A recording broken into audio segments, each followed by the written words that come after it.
Estoy recién llegado, la columna de hoy, justamente como le comentaba a Edu, viene de la mano de lo que fue la conferencia a la que tuve la posibilidad de asistir como exponente de... A ver, se llama Flutter International Conference. Esta vez se llevó a cabo en la ciudad de Dallas, en Estados Unidos, en el estado de Texas. Ahí donde le pegaron un balazo, 2, 3, 4 a Kennedy. No está muy bien clara cuando no está viste que la historia está un poquito confusa sobre ese momento, en una época en la que el presidente quería recuperar la emisión de la moneda norteamericana, esa moneda que tiene la pirámide con el ojo atrás. Y además, bueno, planteó un par de cosas, se lo recuerda mucho por ese discurso en donde se hablaba de que se iba a llegar a la luna, o que se pretendía llegar a la luna en la década de los 60, pero poco se lo recuerda por ese discurso que dice que el mundo está controlado por una organización de carácter secreto y ocultista. Eso como que la gente se olvida de Kennedy cuando nos advirtió de ello a pocos años después de terminar con su vida, un balazo de un tipo que no sabía ni peinarse. La cuestión es que estuvimos ahí en Dallas, la conferencia fue muy concurrida, más de 600 personas, muchísimos medios de comunicación, estuvo muy buena, más de 27, creo que para ser exactos 26 o 27 expositores de distintas partes del mundo.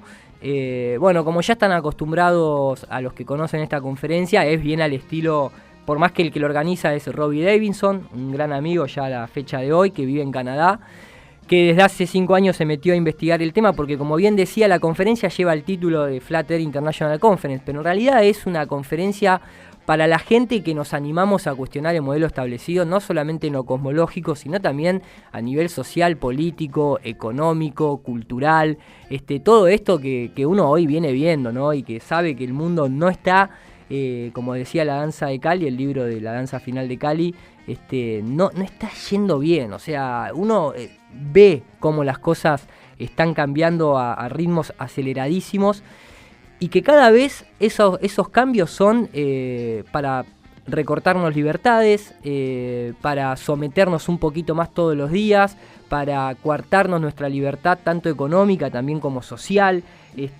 Todos estos atentados que empiezan a suceder en cadena desde hace varios años, que tienen un montón de hilos en donde uno puede ir tirando y puede ir encontrándose otra realidad detrás de todo esto. Comenzamos allá con el 11S, uno de los atentados, el primer atentado del siglo XXI, de los más cuestionados, y con una cantidad de profesionales, con una comisión especializada. Bueno, acá hemos hablado varias veces de eso. Entonces, estas conferencias son para eso. No es tanto en sí el tema de la tierra plana, pero claro, nos han mentido en tanto, nos mienten en todo. ¿Por qué nos van a decir la verdad acerca de nuestro mundo cuando en realidad esa es la herramienta, el arma, pónganle el título que quieran, que utilizan para la globalización, para controlar lo que ellos mismos fabricaron en nuestras mentes, que es esta idea del mundo esférico? Ahora, mucha gente obviamente se pregunta, se cuestiona, ¿por qué nos mentirían? Y yo lo he hablado muchas veces, tengo un video al respecto muy fácil de comprender, no dura más de 15 minutos, que se llama La desvalorización del ser heliocéntrico. ¿Por qué digo esto? Porque en realidad, si uno va y lo examina desde la perspectiva de un engaño económico, obviamente es excelente. Recordemos que la industria aeroespacial a la fecha tiene una recaudación trimillonaria, básicamente, ni siquiera bimillonaria, ni siquiera millonaria. Estamos hablando de trillones, quintillones de millones de dólares. Si uno pone la industria de los videojuegos, la industria musical y la industria del cine, esas tres industrias, que hoy en día son de las más prolíferas que hay, no llegan a la mitad de lo que es la industria aeroespacial. Todo lo que es la cuestión de la soberanía satelital, que viene todo por antena, por fibra óptica. La columna de hoy no quiero hablar de cuestiones técnicas, quiero ir más a la parte social y espiritual. Pero digo, en términos económicos es espectacular.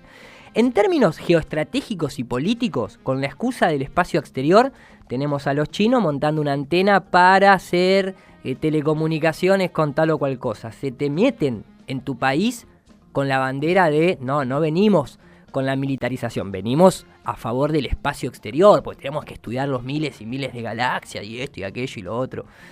Sepan entender que lo estoy haciendo bastante genérico por una cuestión de tiempo, ¿no? Pero quiero decir, tenés una carta maestra geopolítica, tenés una carta maestra económica de desviación de fondos, porque son todas cosas que vos no podés comprobar. Vos, para realmente entender el espacio exterior, no te queda otra que lo que se denomina en la ciencia el principio de autoridad. Incluso el más experto de todos los astrofísicos del mundo no es astronauta. No salió para corroborar absolutamente nada de lo que el modelo del heliocentrismo del Big Bang pregona. Entonces, siempre van a recurrir a lo que es el principio de autoridad y siempre van a recurrir a esas 4 o 5 agencias que monopolizan todo y que por encima de esas 4 agencias está siempre la NASA.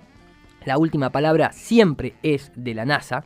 Entonces, hay un montón de cosas por detrás de la forma de la Tierra, pero hay una fundamental que nos penetra en la mente y en el corazón y en la conciencia sin que uno siquiera se percate.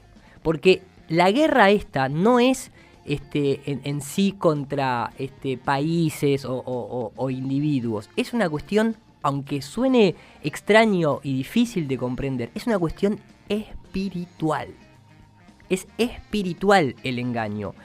Lo comenzaron las religiones, lógicamente, a través de las religiones y de la conquista espiritual se domina a comunidades enteras. Eso se sigue haciendo hoy en día.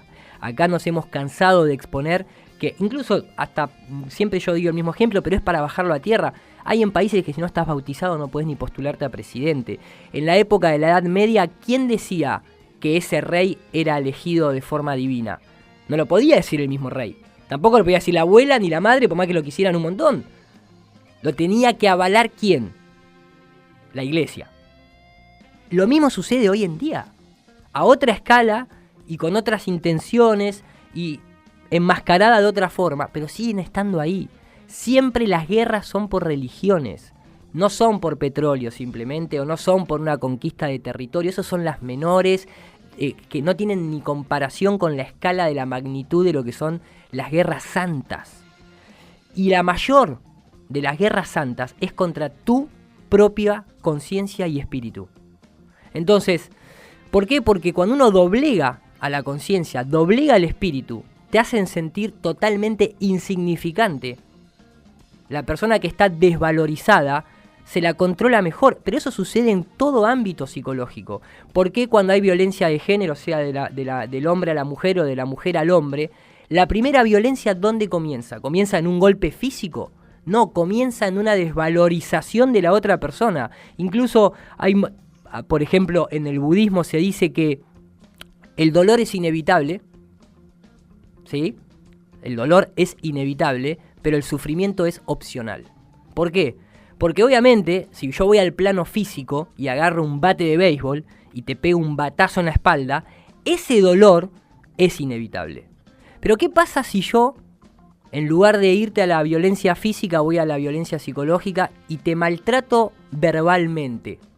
Vos no vas a sentir dolor, porque yo no tuve ninguna implicancia ni ningún elemento físico para hacerte doler. Pero sí te estoy haciendo sufrir. Y si yo te desvalorizo a través del sufrimiento, tengo un control sobre vos, sobre tu persona. Te puedo hacer actos que vos de otra forma no harías. Te puedo quitar posibilidades, libertades. Te puedo hacer invertir dinero. Te puedo hacer que me des parte de tus impuestos para proyectos que a mí me interesan. Y así la escala continúa muy ampliamente, y es muy difícil comprenderla en 2 días, en 2 horas, como mucha gente pretende, y sobre todo cuando nuestro sistema educativo no se encarga de que nosotros comprendamos eso. Entonces, estas conferencias tienen ese carácter por sobre todas las cosas, y entendemos que una de las más efectivas y mayores herramientas de control es obviamente quitarnos del centro. hacernos creer que estamos en una mota de polvo a miles y miles y millones de kilómetros de distancia entre una cosa y la otra, y miles de kilómetros por hora viajando para acá y para allá y rotando, y no somos nada y no tenemos ningún tipo de importancia ni nada por el estilo. Ese es el mensaje fundamental que te implementan desde chico, y obviamente traje ejemplos al respecto. Esto simplemente fue mi introducción. Agradezco que haya tenido unos minutitos más hoy para presentar todo esto.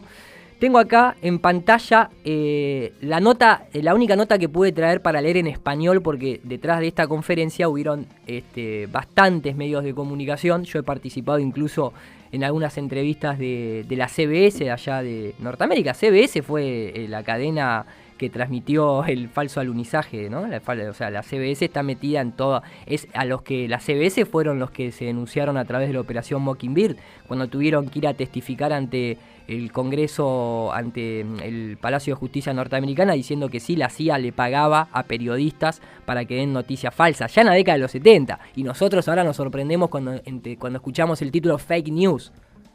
No, ahora no es que hay fake news, ahora que hay mucha gente brindando información. Como siempre, hay que separar la paja del trigo, para eso se necesita tiempo y contrastar información. Pero las verdaderas fake news son las gubernamentales, que existen desde que existe el hombre. Eso es control social a través de los medios de comunicación, que recurren siempre al principio de autoridad.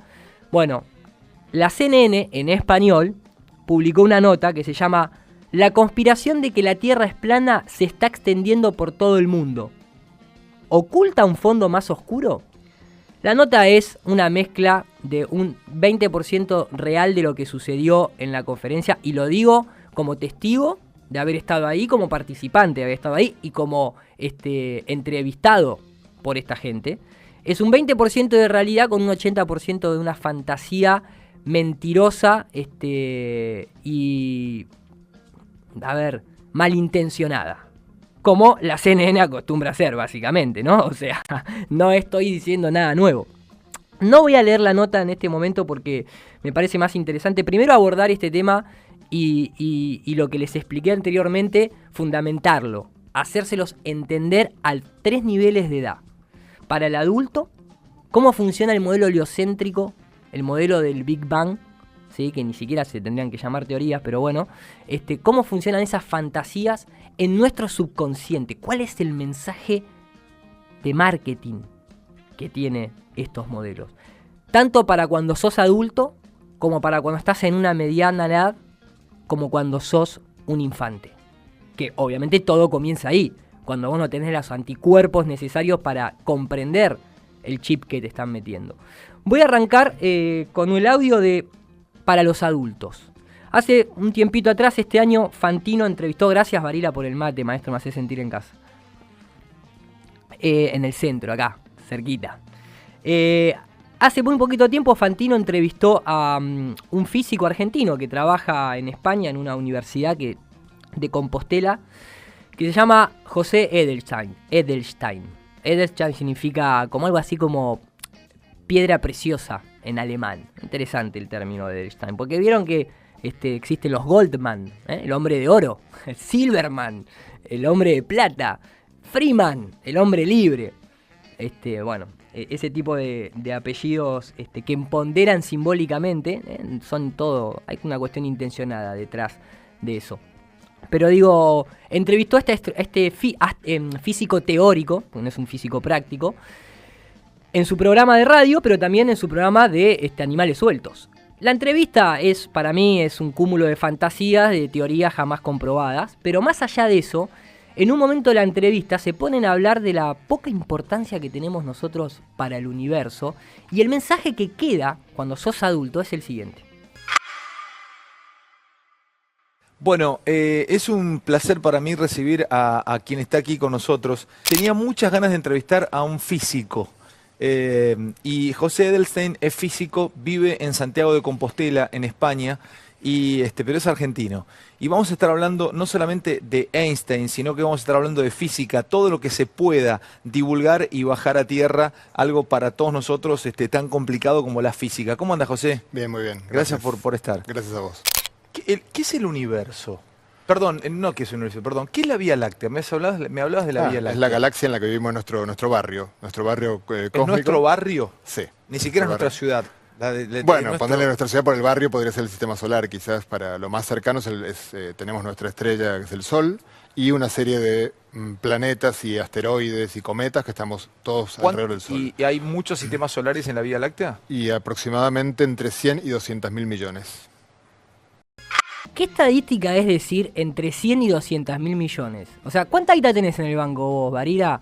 Y entre 1.000 y 2.000 pesos. No, pará, o sea, o tenés 1.000 o tenés 1.030 pesos. Pero entre 1.000 y 2.000, bueno, imagínense a esa escala, ¿no? Ahí ya empezamos, ¿no? En no tengo ni idea y leo datos estadísticos que dependen de la NASA. Seguí, maestro. Sí. Dale. Sí, ¿De sistemas solares? Bueno, o sea, de estrellas. Algunas tendrán planetas, otras no. Es muy difícil ver los planetas. Es muy difícil ver los planetas. Nadie vio ningún planeta jamás que no sean los que podés ver. Planeta, estrella errante. No terra firme, no significa que sean o no sea esférico, es independiente. Lo que ves ahí arriba no tiene por qué ser lo mismo en lo que vos estás, porque yo juego al fútbol con una pelota redonda, no tiene por qué ser redonda la cancha, porque juego al pool con pelotas esféricas, no tiene por qué ser la mesa de pool esférica. Eso es una cuestión de una falacia lógica que te meten de pequeño, porque te dicen, ¿por qué si todos los planetas son esféricos la Tierra no? Porque la Tierra no es un planeta, maestro, es un plano de existencia, es la cancha, es la mesa, es el lugar de juego. No es lo que está ahí arriba. ¿Sí? ¿Y por qué entonces si Saturno tiene anillo, la Tierra no tiene anillo? ¿Y por qué entonces si en aquel planeta hay tal clima, la Tierra no tiene ese clima? No funciona así esa extrapolación. Menos cuando no mandaste jamás, pudiste ni llegar ahí a comprobar absolutamente nada de todo lo que estás diciendo. Todo lo que dicen que manda, nada vuelve. Pero el punto ¿cuál es? A nivel observación, nadie vio otros planetas que no sean estos. Los exoplanetas es una confirmación hiperindirecta de que una estrellita, un puntito de luz, desaparece y aparece. Entonces, supuestamente cuando desapareció le dio la vuelta a su estrella, a donde está orbitando, y por lo tanto es un planeta porque lo dejamos de ver. Entonces, estuvo del otro lado de su Sol y después volvió a aparecer.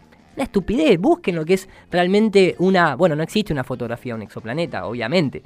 Acá hemos pasado el audio de Mariano Rivas, quien fue entrevistado por Marcela Feudal en esta radio, que él mismo dice que cuando se hizo el anuncio de los exoplanetas hace 1 año y medio atrás, la NASA es una agencia que necesita justificar su existencia y cada tanto hacen estas conferencias de prensa masiva, pero en realidad son teorías, son métodos indirectos, no está la confirmación real, etc. Por eso Edelstein dice, es muy difícil ver el planeta. Muy difícil ver los planetas. ¿Me repetís la cifra aproximada? Sí, entre 100 y 200.000 millones, probablemente 200.000 millones. Solo en nuestra galaxia, y hay unas 100.000 millones de galaxias como la nuestra. Sí, es desasosegante la poca importancia que tenemos para el universo, ¿no? Viniendo hace 5 siglos te juro, me da ganas de llorar. Te juro, me da ganas de llorar. Podés llorar, sí. Hay entre 100 y 200.000 millones de estrellas en la Vía Láctea. En la Vía Láctea. Y hay, como la Vía Láctea, aproximadamente, se calcula... Sí, unos 100.000 millones de galaxias como la Vía Láctea. Pero, qué sé yo, ¿no? De verdad, si me decían los orgánicos, porque me siento un... No, ya sé que soy un pelotudo marca cuerda cósmica. No, es algo, pero claro. Es algo que aunque yo lo sé, entre comillas, obviamente cuando uno se pone a pensarlo te conmueve y te deja... Claro. Te hace sentir muy, muy pequeñito. Ese es el mensaje. Te llega a vos o no, vos te sientas importante o no porque tu familia te valora o no, ese es el mensaje. Eso cada vez que vas a ver una película de Star Wars es eso, qué insignificantes somos, qué poca importancia tenemos para esta creación. No somos el centro, estamos totalmente devalorizados, somos un granito más de arena. Ese es el mensaje. El que lo quiera aceptar o no, a mí me importa poco. Así fue creado el heliocentrismo fue creado para eso. Y punto, ese es para lo que fue creado. En algún momento de tu vida te va a afectar eso. Más si te dedicas un poquito a ver series en Netflix, que la mayoría son del espacio exterior. Y si no son del espacio exterior, de golpe, dentro del guión, en una serie de abogados, te dice, pero, señor Pérez, ¿cómo se va a sentir tan importante usted si no somos nada en el universo? Entonces siempre va a estar presente el mensaje. Cuando sos adulto lo vas a ir viendo de distintas formas. Cuando sos joven, recordemos un cachito primero lo que mostrábamos en mi última columna, aprovechando a Alberto Fernández, el electo presidente, lo que decía acerca de los medios de comunicación, pero principalmente los dibujitos. Cuando yo me recibí de abogado, escribí un artículo que nunca publiqué y que ahora tengo ganas de volver a revisarlo y publicarlo, que hablaba de los dibujos animados como sistemas de control social. Ustedes saben que una sociedad tiene mecanismos de lo que llamamos controles sociales. Los controles sociales son aquellos mecanismos por los cuales nos dan valores en una sociedad. La familia es el primer gran control social, la escuela es el control social, los clubes de barrio son mecanismos de control social, los canales, los medios de comunicación son sistemas de control social, y los dibujos animados son sistemas de control social. Bueno, y los dibujos animados, a ver, son sistemas de hay control un dibujo social. que se llama Gumball, que sale en Cartoon Network, lo conoce acá el amigo Zucca, que tiene un capítulo que es terrible. Yo les voy a hacer escuchar la canción de lo que le meten a nuestros nenes a través de un sistema que es de control social, que se llama Lo poco importante que eres tú para el gran plan. Esto es para nenes que tienen entre 3 y, no sé, 10 años. Este es el mensaje que les bajan a través del modelo heliocéntrico cuando vos sos nene. Escúchenlo. ¿Cuál es el punto de nuestras vidas? ¿Cuál es el sentido de la vida?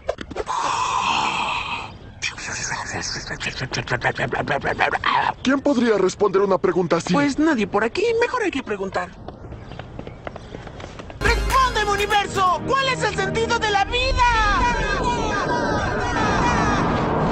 Chicos, pronto, alguien necesita una respuesta cósmica. Hay que explicarle el sentido de su penosa existencia usando una agradable canción. Y 1, 2, 3. Si tú crees tener problemas, muchas dudas y estrés, recuerda que en el gran plan tu vida nada es. Las hojas pequeñitas ves, enormes son para un 100 pies. Depende de quién lo mira, es cuestión de perspectiva. Crees que el planeta Tierra es lo más grande que existió y es algo muy pequeño ante Neptuno grándulo. Oye, Tranquilo. porque si crees tener problemas, si eres flaca o eres gorda, recuerda que en el gran plan tu vida no importa. Frente al Sol soy una pequeñez, es el más grande, ya lo sé, más solo lo es en su sistema, parte de algo aún mayor. La Vía Láctea, La galaxia. el universo digo yo, es lo que vemos nada más, eso es enorme de verdad. Tú eres minúsculo, ya ves, irrelevante ya, sobre esa roca estelar una manchita que limpiar. Podrás vivir un siglo o tal vez un poco menos, mas aquí 100 años son tan solo un fugaz momento. Porque si crees tener problemas, muchas dudas y estrés, recuerda que en el gran plan tu vida inútil, miserable, diminuta, despreciable, fútil, insignificante, aburrida y desdeñable no importa en realidad.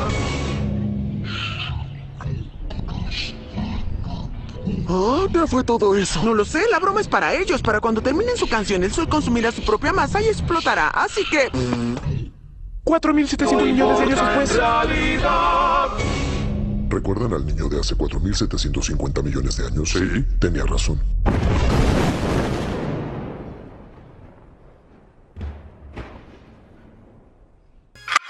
Sos una mierda. Básicamente te está diciendo el modelo heliocéntrico a un nene de 4 años que se cree que existe Papá Noel. La verdad que un mensaje fantástico. Pero ese mensaje solamente se lo pueden bajar un nene en nombre de la ciencia.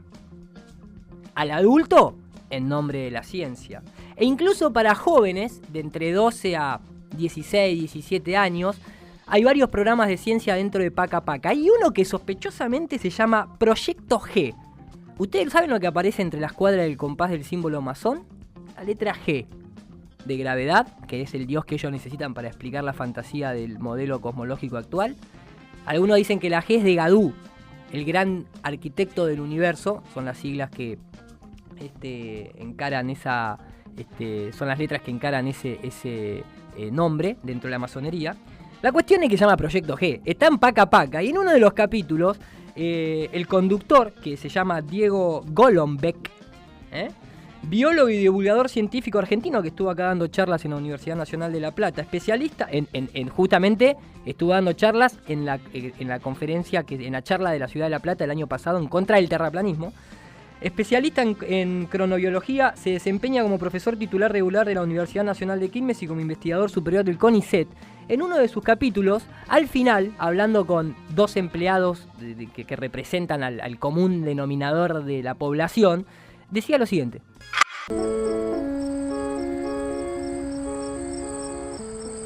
Qué bárbaro, ¿eh? Ajá. La inconmensurable inmensidad del espacio sideral y sus cuerpos celestes, doctor. Ajá.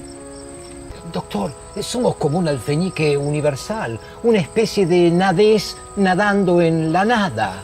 Doctor, no siga, me aterra comprobar lo pequeño que somos. Bueno, hombre, no sé qué decirle. No, lo que pasa es que yo comprendo a mi compañero, ¿no? Porque de pronto tomar conciencia que uno es un sujeto despreciable, insignificante, casi como una larva que circula por el universo, ¿no? Una cuestión de escaso valor, una... Pero un poquito, ¿cómo le puedo ¿de explicar? qué está hablando usted ahora? De la Tierra, obviamente. ¿De qué creía que estaba Bueno. me No. imaginaba. Calma, muchachos. Miren qué hermoso cielo tenemos para mirar esta noche. Sí, es verdad. ¡Ay, qué bárbaro! Un minúsculo puntito en la inmensidad interestelar. No somos nada. No. Eso es el mensaje. No somos nada. Incluso Edelstein, Gomberov, que es su equivalencia en Chile, Golombek, bueno, obviamente se identifica a la religión que pertenecen, como se identifican los cristianos, los musulmanes, etc. En el Génesis católico, hebreo en realidad, figura, obviamente, que la Tierra fue creada y es el centro del universo. En el budismo también, en los Vedas también, en los mayas también, en los aztecas también, en los navajos también, menos en nuestra cultura actual, que requiriendo el principio de autoridad nos han quitado el centro. Pero incluso, por ejemplo, y lo traigo esto a colación porque tal vez mucha gente desconoce, dentro del propio judaísmo, en su cosmología, el rabino Aaron Schneider, que es de acá de Argentina, tiene su sitio en YouTube que se llama Judaísmo Abierto, explicándole a uno que le hacía una pregunta acerca del modelo cosmológico en el que creen, que es el siguiente. Hoy vamos a hablar acerca de la creación. He recibido una pregunta que me la envió Ambrosio y dice así: si usted cree en el heliocentrismo, el Sol como centro de todo, mi pregunta es, ¿por qué Dios creó el Sol en el cuarto día? Para nosotros, según el judaísmo, la Tierra es el centro de todo. Según la Tierra se determina todo lo que ocurre en el cosmos. Eso es lo importante. Todas las cuestiones espirituales que después estén manipuladas, que después se utilicen para la manipulación, eso ya queda en cada uno. Somos el centro. Tenemos la importancia y sobre todo la responsabilidad de valorar nuestros actos y de tener en cuenta nuestros actos antes de hacerlo. Porque el karma no se paga cuando uno desencarna, o como quieren decir, fallecer, para quienes piensan que fallaron o se murieron. No, ahí no se paga el karma. Si ustedes estudian la medicina germánica, si saben que las enfermedades son psicosomáticas, la palabra psico viene de psique, que significa alma. Es el alma la que se enferma y el órgano el que lo manifiesta. ¿Sí? No es, el karma se paga en vida si sos una persona de buenos valores, si sos una persona con conciencia. Si sos un psicópata que tiene la capacidad de anular la empatía con los demás, podés vivir sin enfermarte. Por eso esa famosa frase que dice, ese tipo es más bueno que el pan y le agarró tal o cual enfermedad, y ese que es un hijo de remil, que le importa 3 pesos de la persona, no le pasa nunca nada. No, porque bloquean su conciencia. El día que despiertan, olvídate, duran 3 meses. Entonces después vamos a hablar de la medicina germánica en algún que otro programa. Ese es el mensaje fundamental detrás de esta locura heliocéntrica, de esta locura de la relatividad de Einstein, de esta locura del Big Bang, de esta locura de adoctrinarnos con algo que no lo es. El agua no se curva. No puede existir presión atmosférica si no tenés una barrera estando con una atmósfera abierta en la inmensidad del espacio exterior. Viola la segunda ley de la termodinámica, muchachos. No hay manera de vivir en el mundo que nos están metiendo. Bajo el propio método científico no hay manera. En relación a todo esto, me voy a despedir con ese mismo capítulo de Gandalf. De Gandalf. Que creo que el Señor de los Anillos es más realista que la NASA. De Gumball, que al final del capítulo entra, uno de sus personajes está cocinando y entra una papa, literalmente una papa con ojitos y boca, a la cocina, y el personaje se sorprende y mira a la papa, y la papa le contesta lo siguiente. ¿Eres una papa? Tan seguro como que la Tierra es plana. Tan seguro como que esto parece joda, pero no lo es. But how do we know the Earth is not flat?